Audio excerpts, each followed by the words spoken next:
मिश्रा, स्वागत है आप सभी का द न्यूज पे। आपको बता दें कि दिल्ली के मुख्यमंत्री अरविंद केजरीवाल के एक और बड़े झूठ का पर्दाफाश हो चुका है। जी हां, बिल्कुल सही सुना आपने।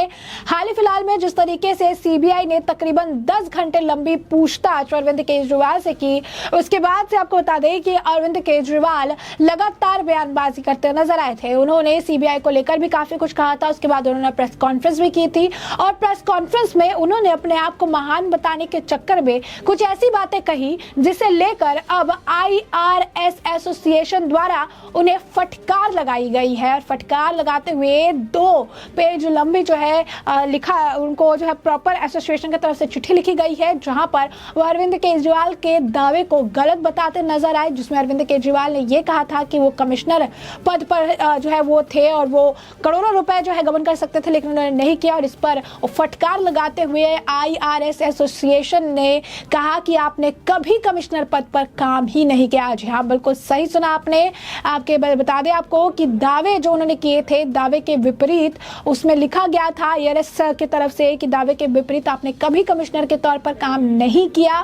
आपके बैच के दूसरे साथी भी अब तक इनकम टैक्स के कमिश्नर पद पर प्रमोट नहीं किए गए हैं। और ये बात भारतीय राजस्व सेवा यानी आईआरएस एसोसिएशन ने अरविंद केजरीवाल को भेजी 2 पन्नों की चिट्ठी में लिखी। अरविंद केजरीवाल ने बीते दिनों कहा था कि इनकम टैक्स कमिश्नर की जगह उन्होंने जनता की सेवा करने का फैसला किया है। केजरीवाल के इसी बयान पर आईआरएस एसोसिएशन ने उनको चिट्ठी लिखी है। एसोसिएशन के अफसरों ने यह भी कहा कि इस तरह के बयानों से आईआरएस जैसी अति महत्वपूर्ण सेवा की छवि भी खराब हो रही है। आईआरएस अफसरों ने केजरीवाल का जो चिट्ठी लिखा है उसमें यह भी कहा है कि इनकम टैक्स विभाग में उन्होंने तकनीकी तौर पर भी जो है कभी कमिश्नर के पद पर काम नहीं किया है। एसोसिएशन ने केजरीवाल के एक बयान को खास तौर पर उद्धृत करते हुए नाराजगी जताई है।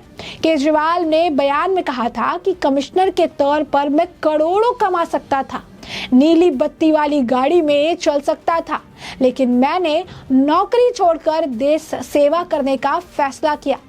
केजरीवाल के इस बयान पर आईआरएस एसोसिएशन ने लिखा है कि आपके बयान से पूरे विभाग के बारे में लोगों के सामने गलत छवि बनती है। आईआरएस एसोसिएशन ने केजरीवाल को लिखी चिट्ठी में कहा है कि आपको हम याद दिलाते हैं कि कोई भी विभाग या संस्था भ्रष्ट या ईमानदार नहीं होती, सिर्फ लोग ऐसे होते हैं। चिट्ठी में कहा गया है कि केजरीवाल को यह नहीं भूलना चाहिए कि उनकी पत्नी सुनीता केजरीवाल भी इसी आईआरएस परिवार की सदस्य रही हैं। अफसरों ने कहा है कि ऐसे हालात में हम आपसे विनती करते हैं कि मीडिया और जन सामान्य के बीच इस तरह के बयान मत दीजिए। ऐसा ना करने पर हम अपनी छवि को बचाने के लिए कदम उठाने को बाध्य होंगे।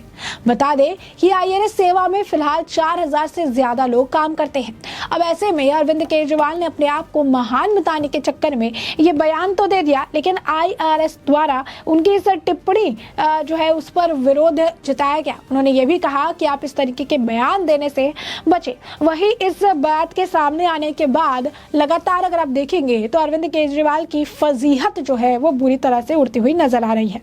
तमाम लोग इसे लेकर अपनी प्रतिक्रिया दे रहे हैं और केजरीवाल को लेकर टिप्पणी कर रहे हैं। बीजेपी के प्रवक्ता जो है विनीत गोयनका, उन्होंने लिखा है कि केजरीवाल ने जो फैक्ट्स थे उसे गलत तरीके से पेश किया। वो कभी भी कमिश्नर तो थे ही नहीं इनकम टैक्स के, और उन्होंने हमेशा इंडियन ब्यूरोक्रेट्स को और जो है कह सकते हैं घूसखोरी के लिए, ये सारी चीज़ों के लिए हमेशा से बदनाम करते रहे हैं। इनकी जॉब पोस्टिंग को भी इन्वेस्टिगेट करना चाहिए, उसकी भी जांच करनी चाहिए। तो अब देखिए कि ये बड़ा खुलासा जो है हुआ है कि अरविंद केजरीवाल तो थे ही नहीं, कभी भी कमिश्नर पद पर वो विराजमान थे ही नहीं, कमिश्नर तो थे ही नहीं। यहाँ तक कि लोग ये भी कह रहे हैं कि आपकी जो पोस्ट थी आपको 3 साल में ही कमिश्नर बना दिया, जबकि आईआरएस एसोसिएशन ये भी कह रहा है कि जो लोग उनके साथ काम करते थे आज तक वो लोग प्रमोट होकर कमिश्नर वाले पद पर गए नहीं। तो अरविंद केजरीवाल कैसे उस वक्त काम करते करते कमिश्नर बन गए थे? यानी आप देखिए कि कितना बड़ा झूठ का पुलिंदा सिर्फ और सिर्फ लोगों का ध्यान अपनी तरफ आकर्षित करने के लिए ये बनाते हैं। कितने बड़े झूठ की कहानी को ये गढ़ते हैं और लोगों से फिर उम्मीद करते हैं कि लोग जो हैं इन्हें सांत्वना दे, इनके बातों को समझे, इनके भावनाओं को समझे और इस तरीके से लोगों के सामने अपने आप को विक्टिम बनाने लगते हैं। बताते हैं कि कितने महान हैं, वो काफ़ी जन सेवा कर रहे हैं, जनता के लिए उन्होंने त्याग किया है, वो भी चीज़ें कर सकते थे लेकिन वो नहीं कर रहे हैं। लेकिन जब खुलासे होते हैं तो पता चलता है कि जनता को बेवकूफ़ बनाने का काम किस तरीके से इनके द्वारा किया जाता है।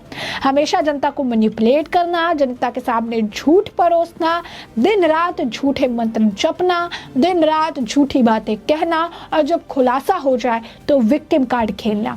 आज के डेट में यही आम आदमी पार्टी का काम, आम आदमी पार्टी का ईमान और आम आदमी पार्टी का धर्म बन चुका है, जो दिन रात सिर्फ झूठ की कहानियां, झूठ जो है उसके राग अलापते रहते हैं। इसी तरीके से आपको बता दें कि कंचन गुप्ता जो है उनके द्वारा भी लिखा गया, वो ministry of information and broadcasting के सीनियर एडवाइजर हैं, उनके द्वारा लिखा गया कि इसकी भी इन्वेस्टिगेशन होनी चाहिए कि आखिर ये डी ग्रेजुएट ट्रेनी जो थे टिस्को में, जो कि अब टाटा जो है टाटा स्टील है, उन्हें वहाँ से उन्हें जाने के लिए कह दिया गया और वो भी तब जब 1 साल भी पूरा नहीं हुआ था। काफ़ी कुछ जो है मिस इंटरप्रिटेशन है और ये जो है इनकम टैक्स कमिश्नर थे ही नहीं बल्कि एक जूनियर असेसमेंट फ्लंकी थे। और इससे दिलचस्प बात ये है कि कभी भी उन्होंने अपनी जो सिग्नेचर थी वो उन्होंने कभी भी किसी भी फाइल में उस वक्त नहीं डाली थी। जैसे कि वे अपना काम करते थे, ये जो है जैसे कि आज वो अपनी सिग्नेचर किसी भी फाइल में नहीं डालते हैं और ये किसी भी तरीके की फाइल को साइन करने से बचते हैं। और ये एक तरह से ये इस तरीके से भी खेलते हैं क्योंकि वो अपने साइन का इस्तेमाल नहीं करते हैं तो ये डायरेक्टली ये भी कह सकते हैं कि मैंने तो साइन ही नहीं किया, मुझे तो पता ही नहीं है, मुझे तो इसके बारे में जानकारी ही नहीं है। तो इस तरीके से इस पूरे मामले को घुमाने के लिए ये साइन करने से भी बचते हैं। तो लोग जो है अपने अपने तरह से अलग अलग आप कह सकते हैं कि आर्टिकल निकाल रहे हैं, अलग अलग पॉसिबिलिटीज निकाल रहे हैं और इस खुलासे के बाद इनकी जमकर जो है फजीयत होती हुई नजर आ रही है। एक और आपको बता दें कि बीजेपी नेता विकास सिंह राजपूत द्वारा भी ट्वीट किया गया, उन्होंने कहा कि अरविंद केजरीवाल ने कभी भी इनकम टैक्स कमिश्नर के तौर पर काम ही नहीं किया। IRS एसोसिएशन द्वारा इस पर जो है खुलासा ये किया गया है और इंडियन रेवेन्यू सर्विस जो इनकम टैक्स है ऑल इंडिया बॉडी का ये 2 पेज लेटर जो है उन्हें 2 पन्ने की चिट्ठी जो है उन्होंने केजरीवाल को लिखी है और उन्होंने बताया कि टेक्निकली भी उन्होंने कभी भी पोस्ट जो है कमिश्नर के पोस्ट पर इनकम टैक्स के अंदर उन्होंने काम किया ही नहीं है। तो ये ना के बराबर था। इसके साथ ही उन्होंने क्लेम किया था कि जो उनके बैच में जो उसके बाद उसमें ये भी लिखा गया कि अरविंद केजरीवाल के जो बैच के लोग थे जो उनके साथ उस वक्त काम करते थे वो भी आज तक कमिश्नर के पोस्ट पर प्रमोट हुए ही नहीं है, आज तक वो उसी पोस्ट पर है। तो केजरीवाल के झूठ के पुलिंदे की ये पोल जो है आज के डेट में खुल चुकी है, पर्दाफाश हो चुका है और अब ये बड़ा एक्सपोज जो है उनके खिलाफ देखने के लिए मिल रहा है, जहां पर उनके कल ही वापस दिए गए बयान पर आज ये खुलासा हो चुका है कि किस तरीके से उन्होंने झूठे बयान दिए, झूठी चीज जनता को परसने का प्रयास किया। ऐसे में हमने आपको ये पूरा मामला बड़े विस्तार से बताया है कि पूरा मामला क्या है और अब इस पूरे मामले पर आपकी भी जो राय हो हमें कमेंट सेक्शन में कमेंट करके ज़रूर साझा करिए। धन्यवाद।